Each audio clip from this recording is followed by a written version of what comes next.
Sako Pelongonia na bandiban somesana kolanda page magazine etumba o toujours la représenter comme d'hab pas mon sur la diaspora Serge Bolo Tikana pe Sambote na ba partenaire na biso o toujours ba ko bana ko sala bolambo na njili etumba télévision magazine pe Simbote na noko Claude Vite le mystérieux de la SAP Tika Mandela Sango yimoko papa Edo Fumungelezo na kati ya Belgique pourquoi pas maman Kadingelezo Fatou na pesio pembote na bandiban so magazine etumba Blakisi Makambu. Merci. Pour l'élargissement, il y a deuxième route principale, il y a Congo central, il y a Combo, il y a Kiese Boniface, il y a dans le village, Sandati, comme dans le village, où il y a KT7, il y a démolir, il y a Makadam à 5 mètres, il y a Kolongola Yango, Boling, à Lukala lui, il détail, et moi, Miché, il y a Lukala lui, et moi, Toké. Bandeko Babolingo atoali na route ya Kiese Boniface, autrement dit route c'est comment faire oye bandako route à Sanda ekendati Congo central mikolo mileki na mois de mars apesa bato ba mise en demeure ba misabilo ko nyoso ba boutique o dara pene pene makadam pe bakoya ko buka yango après batan to moi kaka boye awa bayaki pour ma démolir et comme après 5 mètres o dara pene na makadam o zonga sima ndemwe moni bandako tako ko ya bongo bazali kolongola 5 mètres mais pas si pas mawa après kolongola ba ko buka ko démolir kaka sate batiki bongo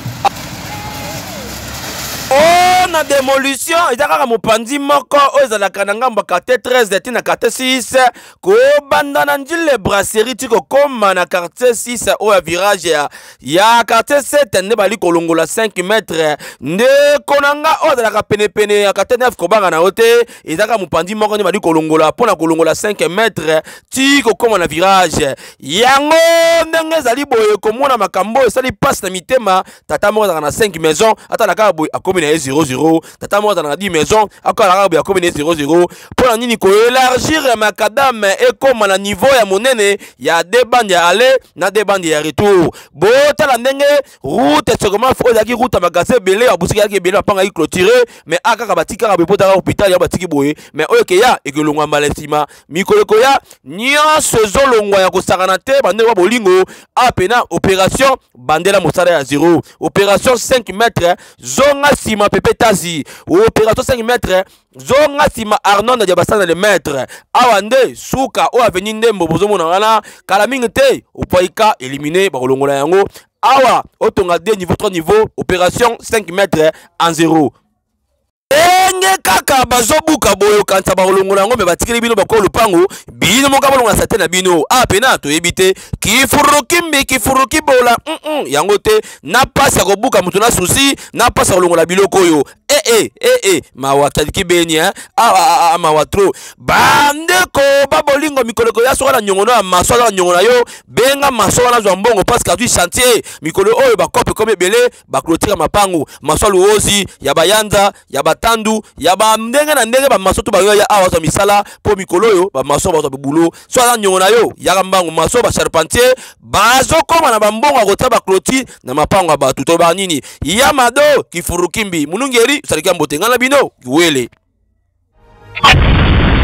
Tokiti na quartier 4 pas wapi be sportif à cercle sportif de Njili Bali ko déplorer na comportement illicite oya ko tia ba kiosque devant cercle sportif na commune ya Njili na quartier 4 pesa qui passe na mitema pesa biso ba détail lukala lo ma enyata na regitoke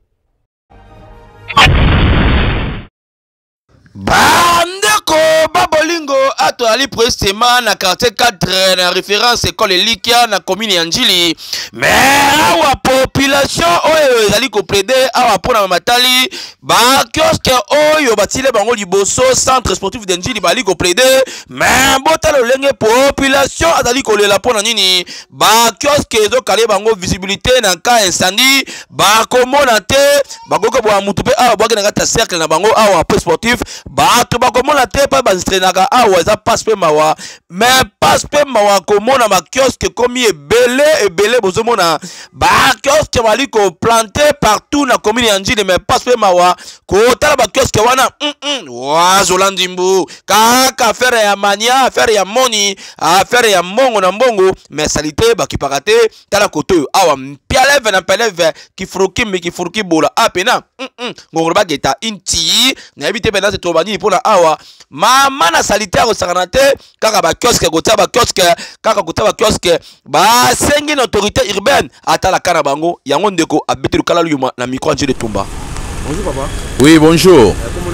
Ouais, comment on va mettre mal à l'aise. Parce que sur le na gauche nanga ils ont cercle sportif de Njili. Est-ce que tout ça l'entraînement? Mais regrette aux anango monsieur le bourgmestre ya commune Njili Papi Ngalema olimbisanga penda soki na koloba mabe parce que bato ozotambola na bango ba olinga ote. Bazo comprendre sens ya assainissement na urbanisme parce que moto aza pour assainissement et sa salubrité. Mais tala ba terrasse salité, liboso ya cercle sportif salité pour ba tseli biso ba maison. To komi ko banga insécurité ba ko pe ko boma moto ba boki na kat parce que ba tseli biso ba maison en désordre pas ya bato yo zotambola na bango. Donc meka penda ko bong c'est parce que Njili eza commune moko patriote. Donc to ko finga yo te na sima ya bato ba obimiso mabe. Mais pourtant biso mo to zomona misala oyo zo sala na ba ko yo zo ndima po Njili ezala bien. Mais bato yo za na bango nde ba osala ke ba finga na kata Njili. Donc meka penda koluka koloba na bango pour que ba ko bongisa na Njili. Merci vraiment. La Kamondu qui te botala a coup de caniveau qui niama et tonda depuis l'antiquité. Salon ou ça la marate mais affaire à côté ba ko planter ba kiosque pona mani kalaka ezali ko laksa trop botala affaire en Nzimbu. Boazola Nzimbu kaka mbongo na mbongo metala terrasse salité partout salité kaka côté ba kiosque par-ci par là côté ko planter ba kiosque makala mkutu et kombola makala binka mungudi nyata lukala luma emonana yo.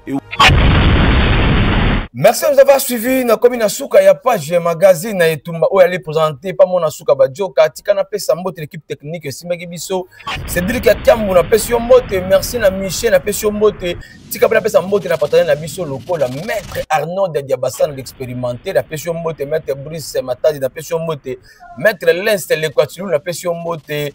Tolobaka boye maman pambola Njili Etumba na pesa merci maman nyeso oya commune ya Njili pe maman so Congo pe ya poto partout par là o mesana toujours na pambola Njili Etumba balobaka ligorodo atameli vitamine na tongo jamais akoma na santé ya nzoko tika na lobaka mutema mabe na yo ezofuta te ngana bino na kei mbala sima munungeri uzalika mbote wenda kia mbote